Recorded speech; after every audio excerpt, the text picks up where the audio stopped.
Good evening and welcome to the WDSU News Hot Seat. I'm Travers Mackel. Joining us tonight, Congressman Troy Carter, who represents numerous parishes across southeast Louisiana. First off, Congressman, thanks for coming in. Happy to be here. Always happy to be on the hot seat. All right, we have a lot to get to here. We're going to start talking about local issues in just a moment, but let's start off with what's happening in D.C. The spending bill to fund Israel, Taiwan, as well as other issues like Ukraine passed. You voted for it. Why is that necessary for a lot of our allies here? Listen, it's critically important for our own national security. When we talk about supporting our allies, making sure that we're secure abroad, to make sure that we're secure at home, it's critically important.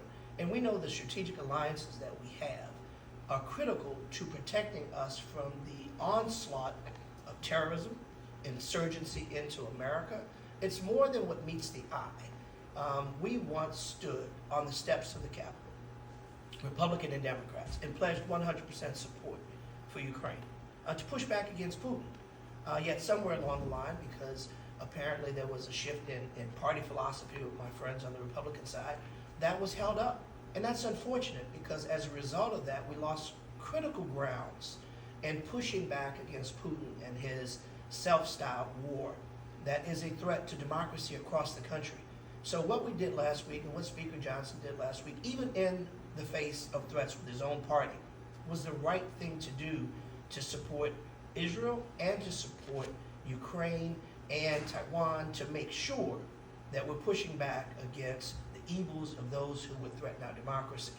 We know that there's a lot going on in the Middle East. We know that there's so much need for humanitarian aid in Gaza because there's so many people that are dying senselessly, and we need to get a stop to it as soon as possible to end the onslaught of innocent lives, women and children that are being slaughtered needlessly and in a horrible way. And so what we did last week was a push in the right direction to hopefully end the war and get back to some semblance of democracy. Because back here at home, this has been a hot button topic. You've seen what's going on local college campuses. It seems like it's a lightning rod for controversy, even here locally, with what's going on between Israel and Gaza. A lot of passion going on. What I would encourage everyone out there, regardless of which side of this you fall, is to be able to communicate and have your civil disobedience done in a way that is respectful, that doesn't cause harm to anybody else. Hopefully we will get to a point where we can have meaningful discussions on the security and safety of making sure that people in Palestine, the people that are in Gaza, are protected against the terror of Hamas and Hezbollah, who are dangers to our democracy. And we know that their support comes from Iran. And Iran is no friend to America. So we have to be ever vigilant in how we protect the rights of Americans while protecting the rights of those who are being harmed in Gaza, as well as our friends and our allies in Israel. Final question while we're on this topic. You brought up Mike Johnson. You were the only Democrat in the Louisiana delegation, but you have worked closely with a lot of your Republican colleagues for the betterment of this state. There's the chance that he could lose his speakership over this. Where do you stand on that, given the fact that it probably benefits Mike Johnson, who is a Republican and you are a Democrat? It probably benefits the state to have the speaker from Louisiana, but there's a chance, given the fact that he pushed this vote, he may be ousted here. Listen, Mike did the right thing. Our speaker did the right thing. We're in different parties and we oft philosophically and ideologically disagree on policy. But when it comes to Louisiana, we try our best to stand together and fight for the people of Louisiana, although our ideological and political views are oftentimes quite different. I 100% support the fact that he did the right thing as far as funding this funding package, even at his own risk with his own party. This notion that because he did the right thing, because he had the audacity to stand with Democrats, he should lose his job is ridiculous. We saw what happened with McCarthy. We saw how it paralyzed the House, how we were unable to get a spending package, how we're putting all of our federal employees, our military, at risk of not being paid, of not having resources. We can't go through that again. The American people deserve better. That's what I was going to say. Does it hurt the American people and Congress as a whole if he is ousted and there's gridlock again trying to get another speaker in? Every time we freeze our motion, every time we go through these machinations of not being able to do the public's business, the confidence in America, the confidence in Congress, and the confidence of its leadership wanes. We cannot afford that, particularly at a time like now, when there's so much unrest in the world, when our superpower status of protecting our allies and world peace is something that we should all be on the same page for, now is not the time to play those kind of political games. All right, recently you have gotten a lot of funding. A lot of people here like to see this. Some for the Port of New Orleans as they expand into St. Bernard Parish. We're going to talk about that in just 1 second. But let's talk about your criminal justice reform issues here in the city of New Orleans. You've got somebody for the crime lab. Crime is top of mind for a lot of people watching this, especially in New Orleans and Jefferson Parish. Why is it necessary to keep that federal money in this area to make sure that people are safe? As you know, federal dollars, like any dollars, are very competitive. So we all go to Washington and we fight to bring back as many dollars as we can to support our state and support our local communities. Crime, obviously, in New Orleans is critically important. And so all hands have to be on deck.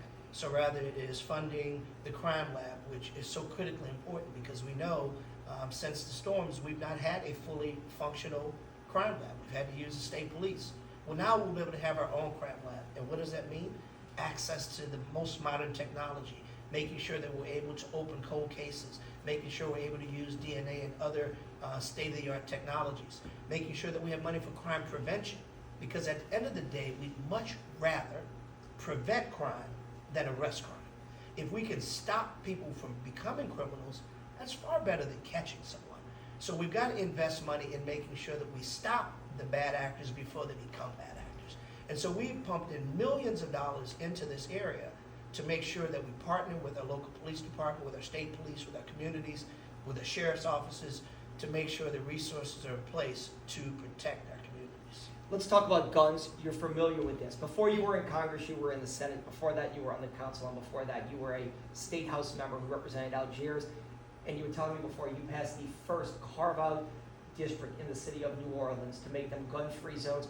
It's a hot topic right now. Our local delegation is trying to make essentially a big portion of the city of New Orleans a carve-out gun-free zone, the French Quarter and the Warehouse District. Is that necessary? Yeah, sure it is. But I'll tell you what's really necessary is that we not have people running around like the Wild Wild West, everyone carrying a gun concealed without a duty to inform even police officers.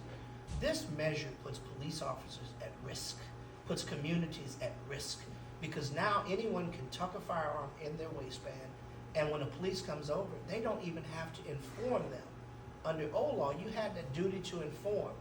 Officer, I have a loaded pistol in my glove box. Officer, I have a loaded pistol, just by way of disclosure.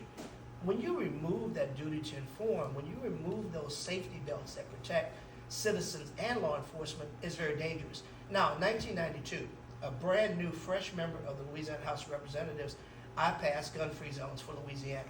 Gun-free zones that set up safe places around public schools. So you couldn't have a firearm anywhere within 300 feet of a school, or you would have enhanced penalties. Here we are in 2024, and we're looking at repealing that and making it okay for people to have guns everywhere. Should we have carve-outs? Absolutely. Should guns be around schools? Absolutely not. Should they be around hospitals? Absolutely not. Should they be around courtrooms, in the French Quarter, around Mardi Gras parades? Truth of the matter is, I'm a gun enthusiast. I have a gun permit. I like to hunt. I am a strict constitutionalist, so I understand and appreciate the necessity of the Second Amendment, but I also understand that we should have the absolute training, background checks, making sure that people are licensed and know the safety measures of how to handle a gun. My God, you have to have a driver's license, a license to drive a car. Right. But you can have a gun without one. You can't buy a beer, but you can carry a gun. You can go to war at 18, but you can't buy a pack of cigarettes. Now, I'm not advocating people be able to buy a pack of cigarettes, but the point I make is, if these requirements are in place to prevent people who should not have guns, to have proper licensing and permitting, you certainly should have them for a person who's carrying a loaded firearm. Really quickly to follow up on this, because it's such a big talker right now. I know it's 32 years ago, but how did you get that passed? Because right now, for some of your former colleagues in the House and Senate as Democrats, it's an uphill battle. It seems like we are in a hyper-red state, and a lot of senators and House members just are not going to push something like this through. So how did you do it 32 years ago, and what do they need to do now if they'd like to see this happen for the city? Well, 32 years ago, we had a Democratic governor, and our state was still blue. So we had different views on gun control, different views on global protection for people, be they Republican or Democrat. Unfortunately, somewhere along the line, we have now shifted from what I think is common sense to partisanship. Those bullets know no race, they know no color, they know no party. And we have to be smarter than just being partisan. Listen, I'm a proud Democrat, I make no apologies for it. But when it comes to working together with Republicans, Democrats, others to protect lives, to protect communities, to make sure that we are having the necessary safeguards and guardrails in to protect people of all races, all colors, and all parties, we've got to be better than that. We've got to be smarter than that. We just can't hide behind our party and say, oh, this is the talking points for our party, so therefore, there is no notion in my mind. I can't speak to everyone, but I can speak for myself and for a majority of my party. No one is trying to take your guns away. You can keep your guns. Let's just be trained. Let's have a permit. Let's make sure that they're not falling in the hands of the wrong people, and let's protect our community. That's what this should be about. That's what the debate should be about.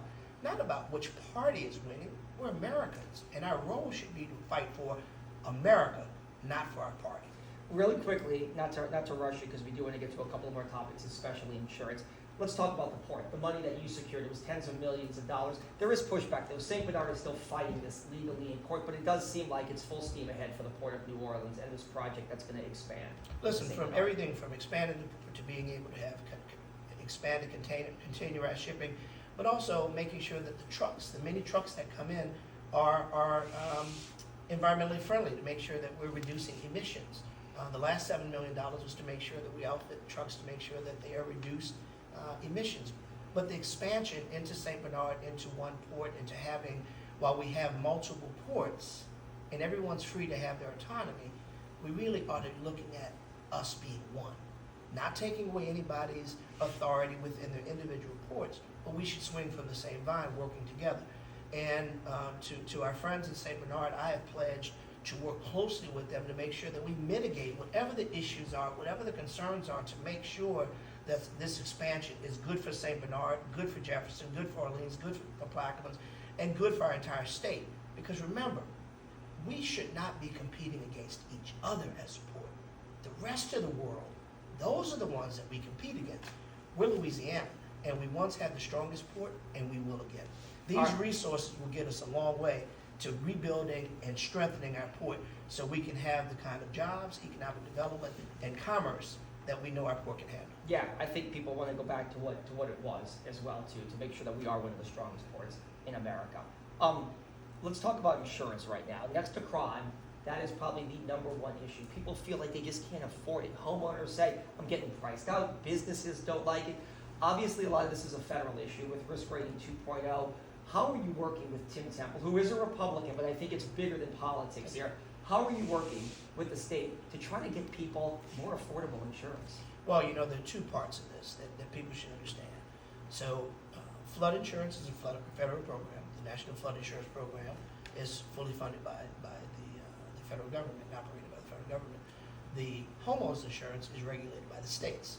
So we are working to help any way that we can with the commissioner and the legislature to come up with means of dealing with property and casualty insurance.